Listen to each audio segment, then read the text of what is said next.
गांधी जी की गिरफ्तारी और पूरे देश में दमन चक्र का दौर, यह असहयोग आंदोलन की समाप्ति का कारण बना। साथ ही कुछ ऐसे नरमपंथी कांग्रेसी नेताओं का विचार था कि दोनों पक्षों के बीच में समझौता हो और उस समझौते के तहत कुछ बात बनेगी तो आगे बढ़ेंगे। इस प्रयास का असर ये हुआ कि गांधी और उस समय के वाइसरॉय लॉर्ड इरविन के बीच गांधी इरविन समझौता 1932 में हुआ। इस समझौते के तहत जहां अंग्रेजी शासन ने अपने कुछ कदम पीछे खींचे, वहीं गांधी ने भी अपने कुछ कदम पीछे खींचे। उदाहरण के लिए गांधी ने कह दिया कि हम उतनी जोर जबरदस्ती आप पर नहीं करेंगे कि पुलिस कार्रवाई पर आप कोई उचित कार्रवाई करें। साथ ही उन्होंने यह भी सहमति दे दी कि वे गोलमेज कॉन्फ्रेंस में भारत का प्रतिनिधित्व भेजा जाएगा। अंग्रेजों ने भी ऐसे ही कई मांगें स्वीकार की। उदाहरण के लिए जेल भेजे गए लोगों को छोड़ दिया जाएगा, उनके खिलाफ कोई केस नहीं होगा, नमक कानून तोड़ने वालों के खिलाफ केस नहीं होगा, आदि आदि आदि। तो गांधी इरविन समझौते के तहत ये सब नेता जेल से बाहर आए और बहुत आलोचनाओं के बीच गोलमेज कॉन्फ्रेंस लंदन में हुई। 3 गोलमेज कॉन्फ्रेंस हुई, एक के बाद एक, जिसमें गांधी दूसरे में भाग लिए एकमात्र प्रतिनिधि के नाते। लेकिन ये तीनों गोलमेज जो कॉन्फ्रेंस हैं वह असफल हुई। जैसा मैंने कहा कि इस समझौतों को लेकर पूरे भारत में बहुत विरोध था। एक तो विरोध स्वाभाविक था, इसलिए था कि गांधी से विरोध था कि आपने समझौता क्यों किया, खासकर तब जब अंग्रेजों ने भगत सिंह, सुखदेव और राजगुरु को फांसी दे दी और वादा खिलाफी की 1928 में ऐसा करके। तो हम कैसे माने कि अंग्रेज इस बार भी जेल से निकले हुए जिन्होंने सविनय अवज्ञा आंदोलन में भाग लिया है, उन्हें किसी तरह की सजा नहीं देंगे। तो इसको लेकर देश में काफ़ी विरोध हुआ, लेकिन गांधी जी अपनी बात पर अड़े रहे और उन्होंने देश का प्रतिनिधित्व किया। दूसरे गोलमेज राउंड टेबल कॉन्फ्रेंस लंदन में, तीसरे में कई पार्टियों के, कई दलों के करीब 50 से ज़्यादा प्रतिनिधियों ने भाग लिया। लेकिन इन तीनों राउंड टेबल कॉन्फ्रेंसेस का, तीनों गोलमेज सम्मेलन का कोई अच्छा परिणाम नहीं निकला। उल्टा कुछ ऐसी मांगें स्वीकार कर ली गईं जो मुस्लिमों के लिए, मुस्लिम लीग के लिए एक अच्छी थी, और इसमें निश्चित रूप से हिंदू और मुस्लिम के बीच कुछ डिवाइड को बढ़ाने का प्रयास था। खैर, ये तो 1932-33 की घटना, 32-33 की घटना है। और उसी दौरान 1935 में अंग्रेजी शासन ने 1935 एक्ट 1935 का अधिनियम पारित किया, जो एक अपने तरीके से एक ऐतिहासिक अधिनियम इसलिए था क्योंकि यह बिल्कुल नए रूप में इंग्लिश शासन और भारत के बीच के संबंधों को परिभाषित करता था। आपको बता दें यहाँ कि यही वह कानून है, 1935 का कानून, जिसके काफ़ी कुछ हिस्से को हमारे संविधान में आज लिया गया है। यानी उसमें तो बहुत सी चीज़ें ऐसी थी जो हमको स्वीकार्य थी। उदाहरण के लिए संसद की घोषणा थी, लेकिन ये तय था कि जो इंग्लिश का संसद है, इंग्लैंड लंदन में जो संसद है, वह सर्वोच्च माना जाएगा। इसमें द्वैत शासन की भावना मानी गई, यानी ड्यूअल गवर्नमेंट, एक केंद्र में शासन होगा और राज्यों की अपनी सरकारें होंगी। साथ ही इसमें प्रांतीय व्यवस्था को, यानी प्रांतों में जो सरकारें हैं उन्हें स्वायत्त शासन की अनुमति दी गई, स्वयं के द्वारा शासन चलाने की अनुमति दी गई, जिसमें न्यूनतम हस्तक्षेप होने का वादा किया गया। लेकिन इसमें एक प्रावधान और था, अभिरक्षण का। अभिरक्षण का मतलब ये है कि जरूरत पड़ने पर गवर्नर जनरल आदि इस प्रांतीय शासनों के द्वारा बनाए गए किसी कार्य को रद्द कर सकते थे। तो इसका परिणाम ये था कि प्रांतीय सरकारों का जो स्वतंत्र अस्तित्व था वह एक तरीके से नहीं के बराबर था। और अंतिम बात जो इसमें थी वह थी कि संघीय प्रावधान रखा गया था, यानी जो देश है वह एक संघ के रूप में कार्य करेगा। राज्यों के मिलने से जो राष्ट्र बनता है उसे संघ कहते हैं। तो एक संघीय शासन प्रणाली के रूप में कार्य करेगा। इस 1935 के कानून के तहत देश में चुनाव हुए। कई जगह शुरू में कांग्रेस ने इसका विरोध किया, लेकिन अंत में कुछ बातों को लेकर ये समझौता हुआ कि चुनाव में भाग लिया जाए, और इस प्रकार कांग्रेस ने चुनाव में भाग लिया। अन्य दलों की तरह मुस्लिम लीग आदि अन्य दलों ने भी भाग लिया और 7 प्रांतों में कांग्रेस की सरकार बनी। बंगाल और पंजाब में गैर कांग्रेसी सरकार बनी। याद रखिए, पंजाब और बंगाल में गैर कांग्रेस सरकार बनी, और एक राज्य ऐसा था जहां पर संयुक्त सरकार बनी, यानी कई दल मिलकर सरकार बनाए। ये एक तरीके से एक बड़ी अच्छी बात थी कि पहली बात कि चुनाव हुए, आधुनिक तरीके से चुनाव हुए, और भारतीयों ने चुनाव की महत्ता को समझा। दूसरा कि सरकारें बनी और कांग्रेस को अपना बहुमत साबित करने में बहुत सरलता हुई।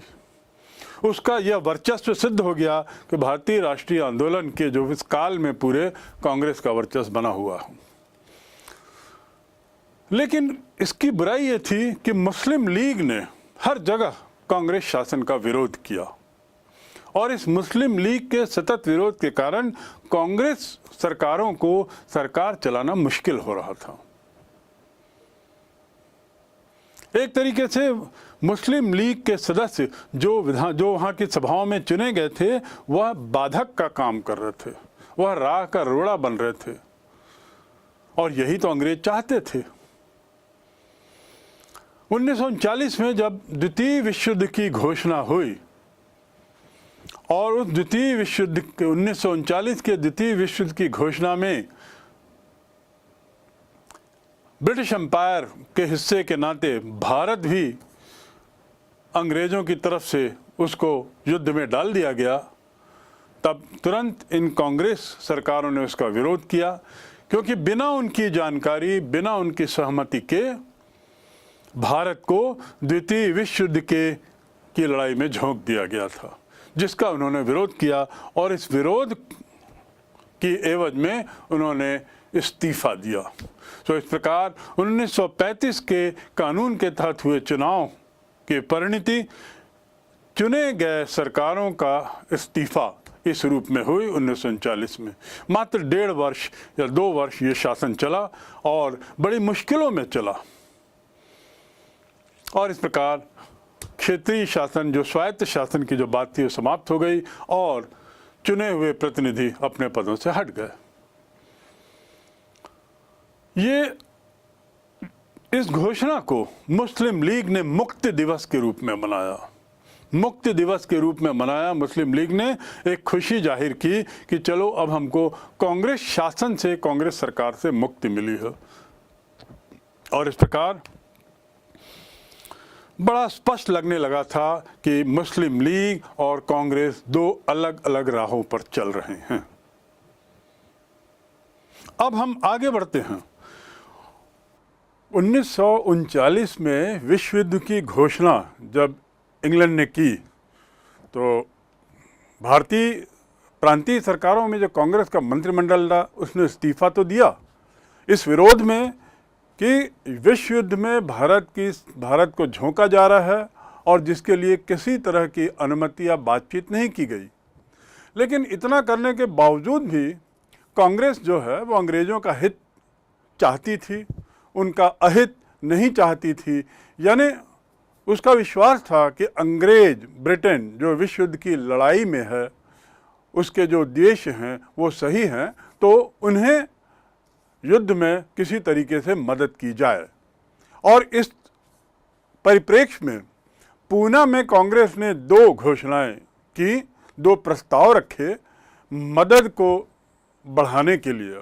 पहला प्रस्ताव था कि अंग्रेज सरकार ये घोषणा करे कि विश्व युद्ध के बाद भारत को स्वराज मिल जाएगा, और दूसरा कि एक अंतरिम सरकार बनाई जाएगी जिसमें सभी दलों के लोग होंगे, और जब तक भारतीय संविधान नहीं बनता तब तक यह अंतरिम सरकार कार्य करेगी। तो कांग्रेस ने अंग्रेजों से यह प्रस्ताव पर स्वीकृति मांगी, लेकिन जैसा संभावना थी ब्रिटिश सरकार ने इस पर किसी तरह की प्रतिक्रिया नहीं की, और उल्टा बदलती स्थितियों में उनकी अपनी सोच, उनकी अपनी कार्यशैली भी बदल गई। इसी दौरान इंग्लैंड के चुनाव में विंस्टन चर्चिल प्रधानमंत्री बने, जो बिल्कुल दूसरे तरीके से कार्यशैली में विश्वास करते थे, और वाइसरॉय जो भारत के थे उन्होंने एक घोषणा की जिसे ऑगस्ट घोषणा कहते हैं। इस ऑगस्ट घोषणा में कई तरह के प्रस्ताव थे। पहला कि हम एक परामर्शदात्री समिति बनाएंगे, वाइसरॉय की एक समिति होगी जिसमें कांग्रेस के सदस्य शामिल रहेंगे।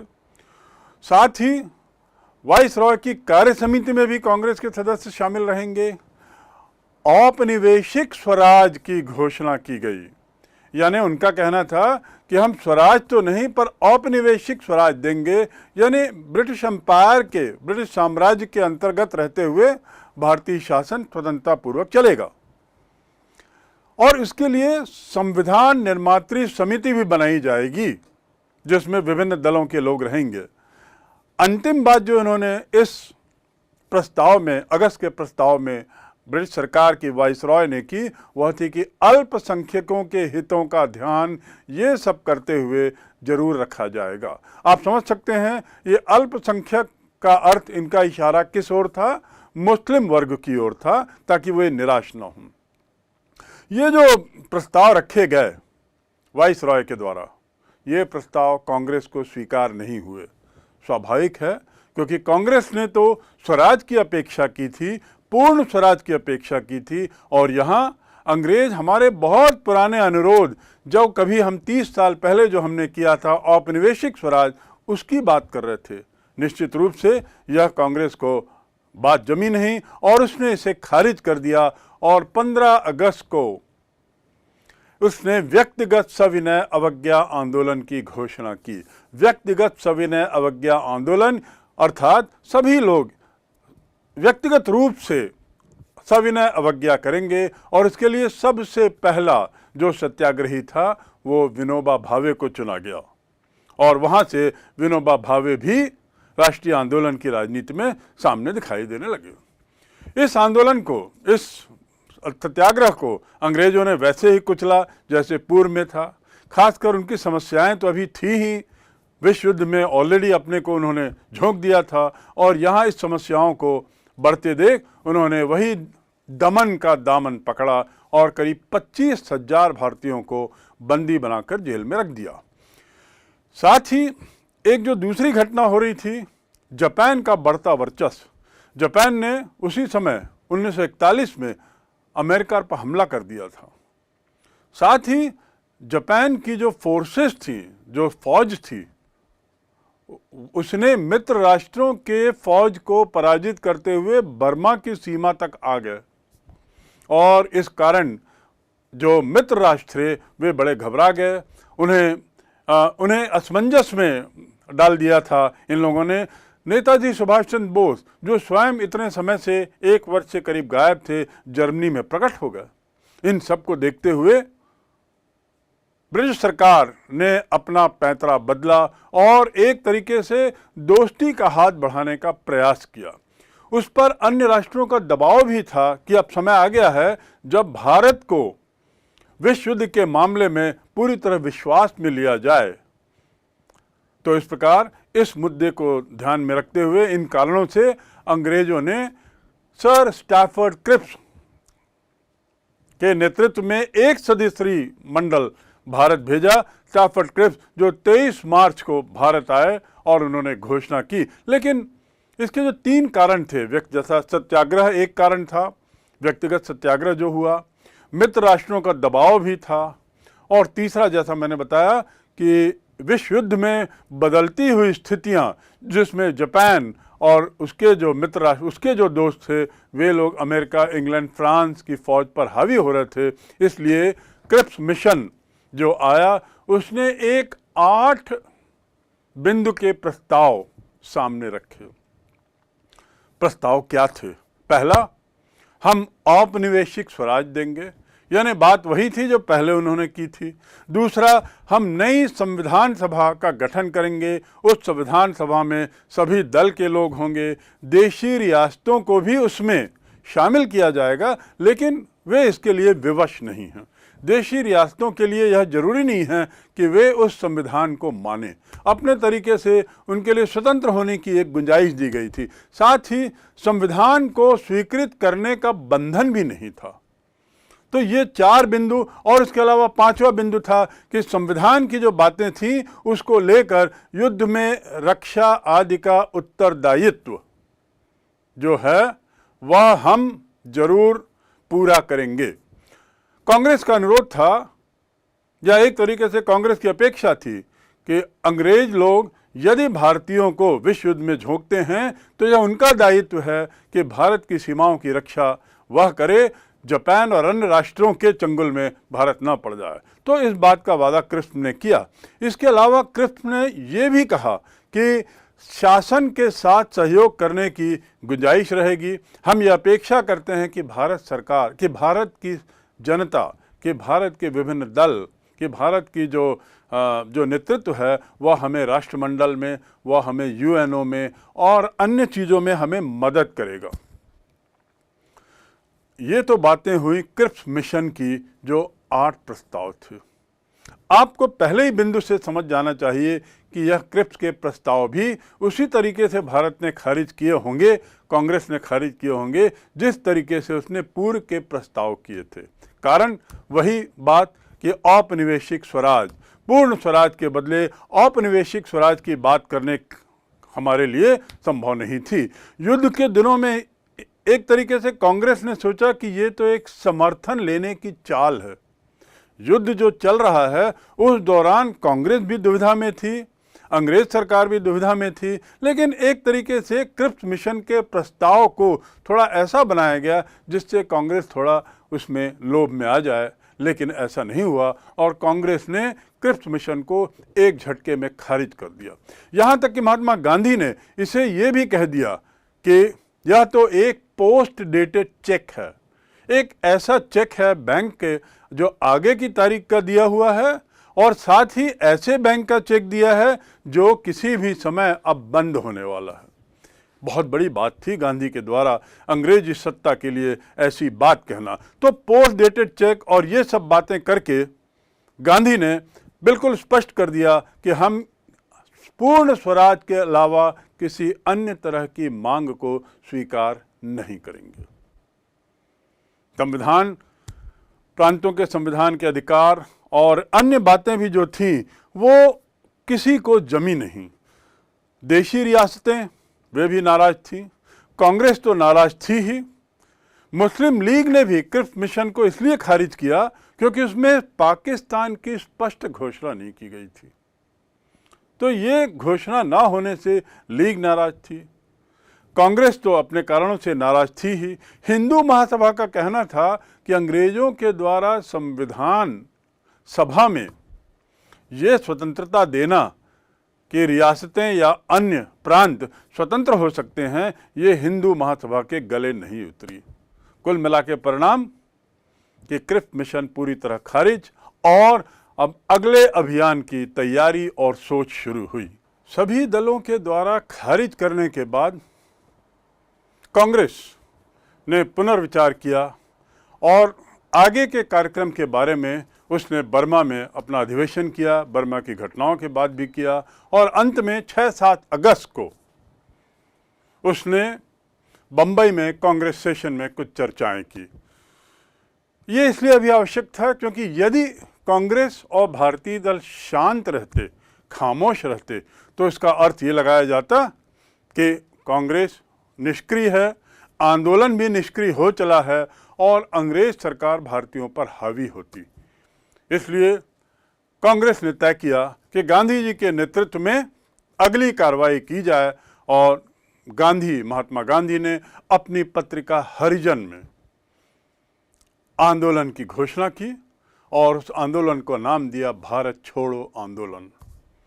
भारत छोड़ो आंदोलन के साथ एक और नारा जुड़ा था, वह था करो या मरो। इसके पीछे ये उद्देश्य था कि हम लोग तन मन धन से पूरी तरह अहिंसात्मक रहते हुए असहयोग करें, जेल जाने के लिए और सभी तरह की सजा पाने के लिए तैयार रहें, ब्रिटिश दमन के खिलाफ किसी भी तरह का दुर्व्यवहार भी ना करें और साथ ही नमक तोड़ने का जो हमारा जो कार्यक्रम चला है उसे बनाए रखें। भारत छोड़ो आंदोलन की घोषणा 8 अगस्त को हुई और 8 अगस्त को बंबई के मैदान से यह आंदोलन शुरू हुआ। जैसा कि अपेक्षित था, रातों रात हजारों लोग बंदी बना दिए गए और कांग्रेस के इस आंदोलन के सभी नेता, जिसमें गांधी भी थे, उन सबको गिरफ्तार करके जेल भेज दिया गया। यानी जितना ज़्यादा कुचला जा सकता था, अंग्रेज सरकार ने पूरी अपनी ताकत झोंक दी इस आंदोलन को कुचलने में। दूसरी ओर वे लोग विश्व युद्ध में भी व्यस्त थे, लेकिन उन्होंने सुनिश्चित किया कि यह आंदोलन कुचल दिया जाए। गांधी ने जो अपने उद्देश्य रखे थे, उस उद्देश्यों में रहने के बावजूद, यानी अहिंसक रहे, असहयोग किया और नमक तोड़ो का प्रस्ताव भी शांतिपूर्वक चला और उसके अलावा किसी तरह का दुर्व्यवहार नहीं किया। इस सब के बावजूद अंग्रेजों के दमन के कारण यह आंदोलन बहुत कम समय के लिए चल पाया और एक तरीके से आंदोलन समाप्त, इस कुचलने की प्रवृत्ति के कारण आंदोलन समाप्त हुआ। यह आंदोलन लेकिन परिणाम में अपेक्षा से ज़्यादा बड़ा निकला, इस दृष्टि से कि पूरे भारत के हर कोने में यह आंदोलन फैला, इसका प्रचार प्रसार हुआ और भारत छोड़ो आंदोलन एक तरीके से एक प्रतीक बन गया हमारी स्वतंत्रता की मांग को लेकर।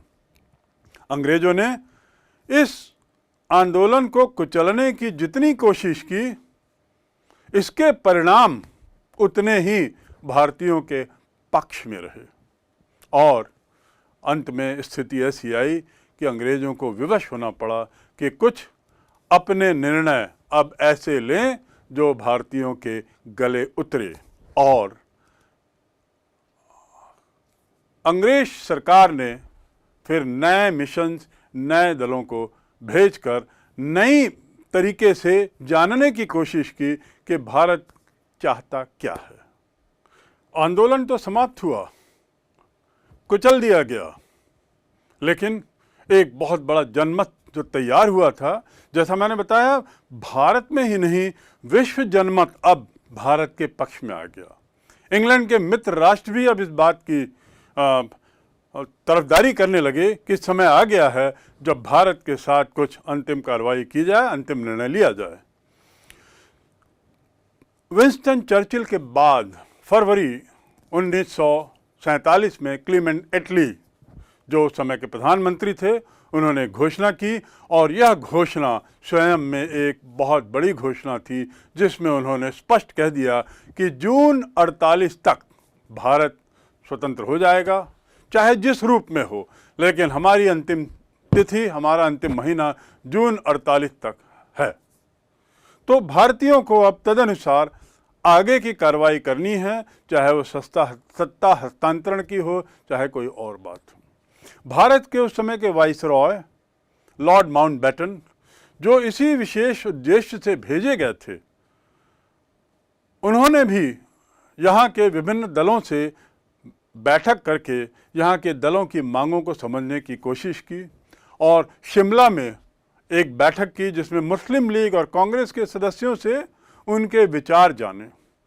माउंटबेटन इस निष्कर्ष पर पहुँचे कि वर्तमान परिस्थिति में यह संभव नहीं है कि मुस्लिम लीग जो अपनी बात पर अड़ी है वह एक राष्ट्र के फॉर्मूले पर सहमत हो जाए। यानी स्थितियां ऐसी बन पड़ी हैं कि मुस्लिम लीग को एक अन्य राष्ट्र का प्रस्ताव देना ही पड़ेगा। एक दो राष्ट्रों की थ्योरी यहाँ पर बड़ी स्पष्ट रूप से सामने आई और इस प्रकार माउंटबेटन की इस समझ को उन्होंने अंग्रेज सरकार को दे दिया और उस बात के मद्देनज़र रख के भारतीय स्वतंत्रता अधिनियम 1947 पारित किया गया, ब्रिटिश पार्लियामेंट में पारित हुआ और उसकी घोषणा की कर दी गई। इस प्रस्ताव में क्या बिंदु थे, बड़े अहम बिंदु थे जिसको लेकर अंततः भारत स्वतंत्र हुआ। पहला बिंदु कि भारत और पाकिस्तान दो अलग अलग राष्ट्र बनेंगे, दो राष्ट्र का फार्मूला माना जाएगा। दूसरा, दोनों की अपनी अपनी अलग संविधान सभा होगी। तीसरा, इन दोनों राष्ट्रों को राष्ट्रमंडल का सदस्य बनना होगा। राष्ट्रमंडल उन देशों का गुट है जो किसी न किसी समय ब्रिटिश एम्पायर के तहत उसके एम्पायर का एक हिस्सा थे, उसके साम्राज्य का एक हिस्सा थे। तो अंग्रेज चाहते थे कि भारत और पाकिस्तान दोनों उसके सदस्य बने रहें ताकि अंग्रेज़ों के साथ जो संबंध हैं वह जारी रहें, भले नए रूप में। इसकी दूसरी बात थी कि जो भारत के लिए जो मंत्री का पद था अंग्रेजी शासन में, वह पद हटा दिया जाएगा। जैसे सचिव बोलते थे तो वह पद हटा दिया जाएगा। ब्रिटिश शक्तियां जो थीं ब्रिटिश सरकार में जो निहित थी भारत के संबंध में, वे भी कम कर दी जाएंगी, हटा दी जाएंगी और अंतरिम शासन चलाने के लिए 1935 का जो संविधान था, जो एक्ट था, वह लागू कर दिया जाएगा। यानी जो अंतरिम सरकार बनेगी वह सरकार जो तब तक कार्य करेगी जब तक कि भारत का स्वयं का अपना संविधान ना बन जाए, वह सरकार 1935 के कानून के तहत कार्य करेगी। यह भी उस प्रस्ताव में, उस प्रपोजल में, उस अधिनियम में डाल दिया गया।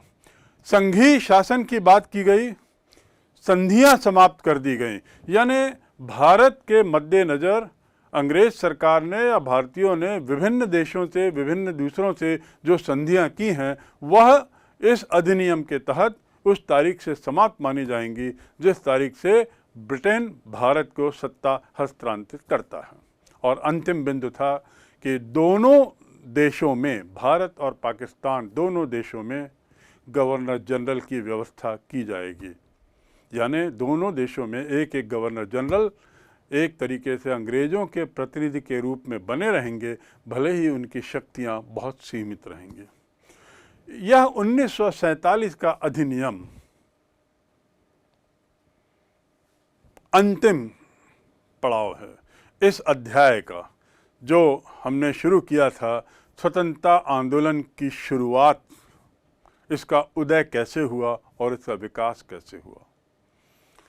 जून 48 का जो टारगेट दिया गया था, जो लक्ष्य दिया गया था, वह भारतीय दलों ने उसमें कोई विलंब ना करते हुए ऐसे तरीके से आगे बढ़े कि अंततः 15 अगस्त 47 को ही अंग्रेज़ों ने भारत छोड़ दिया और 15 अगस्त की रात, भारत 14 अगस्त की रात यानी 15 अगस्त के आने के समय भारत को स्वतंत्र घोषित करके पंडित जवाहरलाल नेहरू ने तिरंगा झंडा लहराकर भारत के नए भारत के आगमन की, एक स्वतंत्र भारत के आगमन की घोषणा की। इस प्रकार यह अध्याय यहीं समाप्त होता है।